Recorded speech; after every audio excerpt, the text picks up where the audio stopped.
All You Need Skill, mangá versus live action.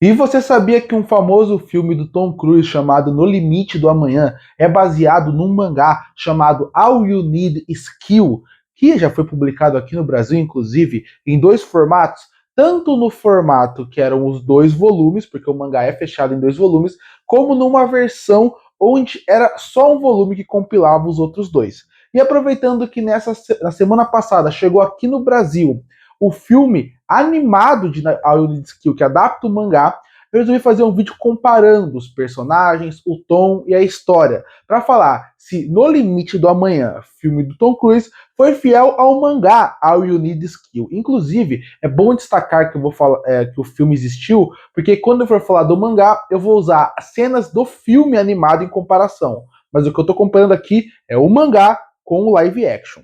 E All You Need Skill é um mangá escrito por Hiroshi Sakurazaka e tem ilustração de Takeshi Obata. Ele foi lançado em 2014. A história acompanha um soldado preso em um loop temporal, revivendo o mesmo dia de batalha contra alienígena chamado Mimics. Em 2014, Hollywood adaptou a obra no filme No Limite do Amanhã, trazendo mudanças tanto para os personagens como para a história. E só antes de começar a fazer as comparações, eu acho bom falar. Eu sei que é inevitável ter diferença por vários motivos.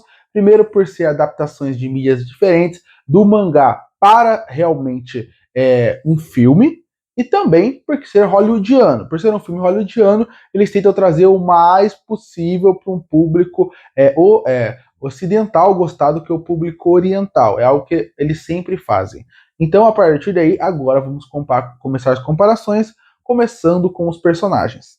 No mangá, o protagonista é Keiji Kiriya, um soldado jovem, inexperiente e emocionalmente abalado. A narrativa é mais introspectiva, mostrando o impacto psicológico de morrer dezenas de vezes. Inclusive com uma curiosidade, eu gosto muito da arte do Obata, porque ele consegue, ao longo de páginas e páginas, e mostrando como que o corpo dele vai ficando praticamente desgastado com aqueles loops temporais. Quando você pensa nisso, é muito importante, porque já que são só dois volumes, não vai ter tempo de você criar arcos dele em cada looping, indo contra os Mimics. Não. Então o que, que ele faz? Ele consegue mostrar menos os loops e mostrar que o olho dele está muito mais fundo, a forma como ele trata o sargento ou o seu melhor amigo. Em pequenas páginas você consegue ver o desgaste emocional que ele sente. Tanto que tem páginas que ele fala: eu já comi essa comida tantas vezes, a primeira vez era boa, mas depois de mais de 140 loopings, mais de 140 vezes reviver o mesmo dia, a comida já não tem gosto de mais nada. E mais pra frente ele menciona como ele sentia falta de uma risada, de uma conversa e de coisas normais da vida. É realmente muito interessante, porque esse desgaste que colocam em cima dele, a página consegue mostrar. E isso eu acho muito interessante. É o que faz o protagonista ser o protagonista.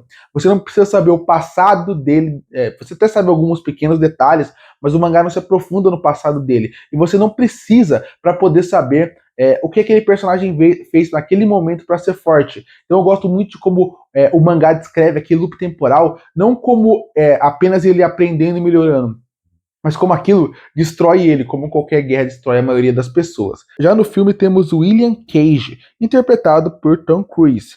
Ele começa como um covarde completo, mas passa por uma evolução mais clássica de herói de ação hollywoodiano.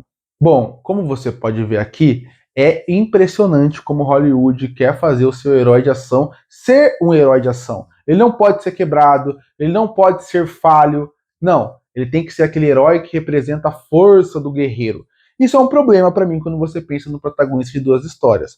Quando você vai ter na conclusão do mangá, através do Cage, você consegue sentir como tudo aquilo abalou ele, como pequenos detalhes até modificavam ele emocionalmente.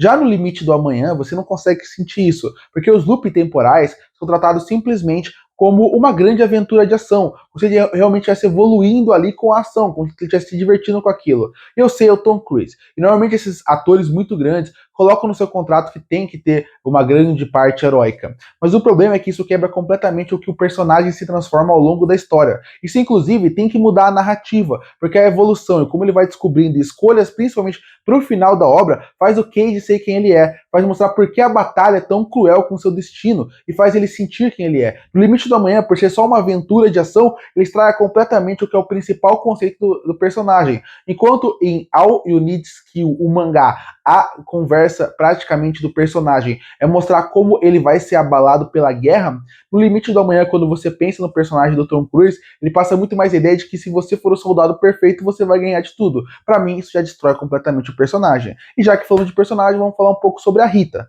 No mangá, a Rita é fria, distante e quase trágica. Ela carrega o peso de também ter vivido o loop e saber exatamente o que está em jogo. E eu acho que uma das coisas mais interessantes da Rita no mangá é como o mangá trabalha ela. É como o volume, porque se você ler o volume inteiro, você não vai sentir isso. Mas se você comprar os 2 volumes, você vai sentir o peso da personagem. Porque quando você lê o primeiro volume, ela praticamente realmente parece o que as pessoas falam dela. Uma valquíria, de alguém que é praticamente uma mensageira dos deuses, de tanto que ela consegue matar os Mimics. Só que quando começa o primeiro os primeiros capítulos do segundo volume e você vê a história trágica dela, você sente o peso que ela tem. É muito interessante a personagem da Rita. Até quando ela consegue sair do looping e depois ela tem que voltar de forma inesperada, mesmo que ela não saiba do looping, ela entra em discussões muito interessantes. A personagem, ela parece ser fria, ela tem que ser fria para você entender por que ela chegou até ali, o que ela perdeu, o que ela sofreu e o que ela quer para chegar até ali. De uma menina doce e inocente que ama viver no interior dos Estados Unidos, até a menina que tem que acabar sendo a valquíria que ela é. Em poucos capítulos, poucas páginas e mais uma vez destacando a arte, você consegue entender perfeitamente como foi a evolução daquela personagem até o seu fim no final do volume 2, quando termina o arco das histórias. É muito interessante porque a forma como constrói e desenvolve essa personagem mostra uma outra visão do Lupin, mostra uma outra visão de uma pessoa que perdeu tudo para chegar até ali. Ele é diferente do Cage. O Cage não menciona muito como é seu passado. Ele até menciona a menina que ele era apaixonado, que era bibliotecária da sua escola, mas quando você vai além disso, você não sabe muito sobre os seus pais, sobre os seus amigos ou família. Já em relação a Rita, a gente sabe, a gente conhece, a gente vê que a família dela era muito amável. Então isso acaba pesando muito mais. E você vê também como a guerra vai consumindo ela de forma diferente. São duas pessoas que têm um destino muito parecido, mas que têm histórias de vida muito diferentes. E cada página e cada fala você sente que ela tem um peso. E mais interessante, esse peso é muito impactante, porque quando ela tem que se abrir numa parte do mangá, lá pra metade do segundo volume, você vê que no fundo ela é só uma menina praticamente adolescente que acabou caindo ali e que não deveria estar ali. É muito interessante como ela é desenvolvida e construída ao longo de todo o mangá. No filme, a Rita é vivida pela maravilhosa Emily Blunt, uma atriz fantástica que eu sou muito fã. Ela ganha mais carisma e humanidade, além de uma redenção mais próxima com o protagonista. E aí entra no que eu acabei de falar do personagem do Tom Cruise do filme. Se você vai mudar o personagem principal, se você vai mudar a motivação dele, se você vai mudar o que ele realmente quer ser, o que vai acabar acontecendo é que a Rita automaticamente vai ser mudado. Porque as jornadas dele, mesmo que não pareça, no mangá elas vão se ligando. E a jornada trágica dos dois vai fazendo eles chegar até lá. A evolução da Rita ao longo do mangá é muito interessante. Ela ser dura ou fria mostra como ela perdeu a fé na humanidade. Mas quando ela chora numa parte do mangá por fazer coisas simples como o café ou andar e ver o céu da praia, é muito importante para você que está lendo o mangá sentir como no fundo ela é só uma menina, como ela é uma menina jovem que não devia estar na guerra, que é as consequências da guerra quando você acaba tendo guerras muito longas. E aqui não, aqui é só uma redenção. Ela vira um par romântico com o personagem do Tom Cruise. Muita gente pode gostar, inclusive a Emily Blunt está maravilhosa na atuação dela aqui. Mas quando você pensa, o personagem do Tom Cruise ser um personagem que é muito mais leve, muito mais humano, muito mais heróico, faz ela ser muito mais humana. Porque aqui também ela é a única âncora moral que dá para ele. É com quem ele conversa, com quem ele destaca, com quem ele se apaixona. A partir daí o filme tem que acabar mudando os conceitos. Só que para mim acaba enfraquecendo tanto o protagonista que acaba enfraquecendo muito a Rita também. Já que eu mencionei as mudanças, eu tenho que falar um pouco da mudança de tom, que para mim também afeta muito na qualidade do mangá para o filme. No mangá, o tom é sombrio e existencial. A repetição da morte deixa de ser algo épico e passa a ser perturbador. Já no filme hollywoodiano, ele equilibra ação, humor e drama, tomando a experiência mais leve e acessível. E eu vejo isso também como um problema. Se você pegar o filme sem assistir sem ler o mangá, ele vai ser um bom filme de ação. Eu não acho um filme ruim, para deixar bem claro. Mas eu acredito que é como se alguém lesse uma obra e não entendesse o que o autor quer passar nela. E aí é que me incomoda. Por isso que o tom é tão importante ser destacado aqui. Porque o que acaba acontecendo? Quando você lê All You Need Is Kill, você acaba percebendo que a ideia dele é fazer uma grande metáfora com a guerra. Mesmo que seja uma invasão alienígena, você pode perceber que em nenhum momento do mangá eles explicam o que é a invasão alienígena, do que eles veem ou o que eles querem. Porque aqui nesse mangá, a principal discussão não é a invasão alienígena.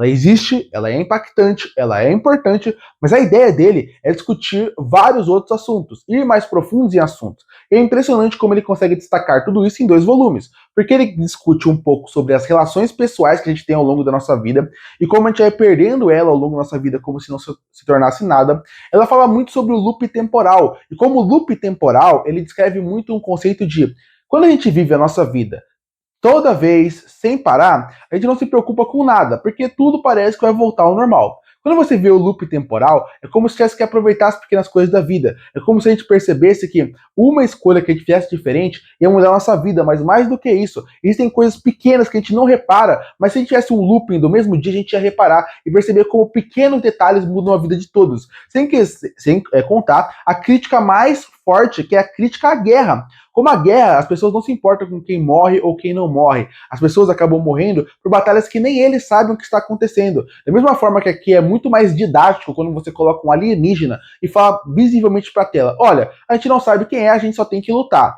A guerra é exatamente isso. As pessoas que lutam na guerra de verdade não são os engravadados que estão atrás da mesa. As pessoas que lutam de verdade são as pessoas que nem sabem por que eles estão lutando. E só sabem que eles têm que lutar. As críticas são visíveis, mas fazem com que você reflita muito sobre tudo o que acontece aqui, até na parte mais existencial dessa obra. O filme vai para um outro lado. O filme é um filme de ação. Já que ele é um filme de ação, ele pode funcionar como um bom filme de ação, se você vê ele individualmente. Mas quando você pensa na metáfora, aí ele não funciona. Porque ele é um filme que ele praticamente joga tudo de lado. Ele usa as ótimas armaduras que existem no All You Need Is Kill. Eles podem usar bons atores que estão bem no filme, tanto o Tom Cruise como a Emily Blunt. O filme tem boa sequência de ação, mas e a mensagem principal? E o que acontece por atrás do filme? Eu acho que esse é o problema. O filme não consegue desse lado. O filme não se aprofunda em nada. Ele só é um filme divertido de ação. Tanto que é por isso que o mangá até hoje é lembrado e muita gente menciona com carinho ele, e o filme é praticamente esquecido. E que se fosse outro ator que não fosse o Tom Cruise e Emily Blunt, talvez fosse mais esquecido ainda. Eu acho que esse é o problema do Tom. O tom escolher ação, humor, pode funcionar para um filme de ação, mas vira só uma ação genérica divertida de se assistir. Enquanto o mangá, ele é muito mais profundo que isso, porque a ação não é o ponto principal. E óbvio que mudança com protagonistas, mudança também com o tom, o final também foi modificado. E para quem não sabe, eu não vou dar spoiler, mas eu vou falar quais são as diferenças de tom de cada um em relação ao final. No mangá, o final é mais melancólico e reflexivo, levantando questões sobre identidade, memória e sacrifício. Já o filme hollywoodiano passa uma ideia muito mais otimista, aquele padrão de grandes produções que tem que ter um final feliz, ainda mais quando tem o Tom Cruise como protagonista. E eu até poderia me aprofundar sobre o final, mas eu não quero dar spoiler porque eu acho que vale a pena você ler o mangá. Mas eu só quero falar uma coisa sobre o final. O final de All You Need Is Kill, ele é aquele final que você termina pensando: nossa, a gente vai passar tempos e a guerra parece que nunca vai acabar. Enquanto isso, no Limite do Amanhã, que é o filme em live action, ele passa a impressão de que, olha como o mundo é bonito, olha como a gente pode salvar se a gente se unir. Eu acho que isso já mostra muita diferença de um pro outro. Já mostra muita diferença de um que quer contar uma mensagem, enquanto o outro quer ser só um filme genérico. E aí termina o vídeo perguntando qual que é melhor. O mangá é muito melhor, mas o No Limite do Amanhã não é um filme ruim de ação. Se você lê o mangá e vê o live action, você talvez não goste do live action. Você vê o live action primeiro e vê o mangá depois, talvez você goste mais do filme. É o que eu falei, não é um filme ruim. Você procura uma ação para passar o tempo, você vai até se divertir como um filme padrão hollywoodiano. Agora, se você quiser realmente entender porque essa história é marcante, você tem que ler o mangá. Eu acho que dá para você ver os dois. A comparação aqui eu só quero fazer para mostrar como o mangá é muito melhor do que o material hollywoodiano que eles fizeram. Mas, de modo geral, eu acho que dá pra você se divertir com o filme. Só acho o mangá muito melhor. Eu acho que é um filme genérico contra um mangá que tem muito a contar. Curte e fortalecer o canal, se inscreve pra não perder os próximos vídeos. E aí, já leu o mangá? Já viu o live action? Viu a nova animação? Comenta aqui embaixo. Eu volto no próximo vídeo.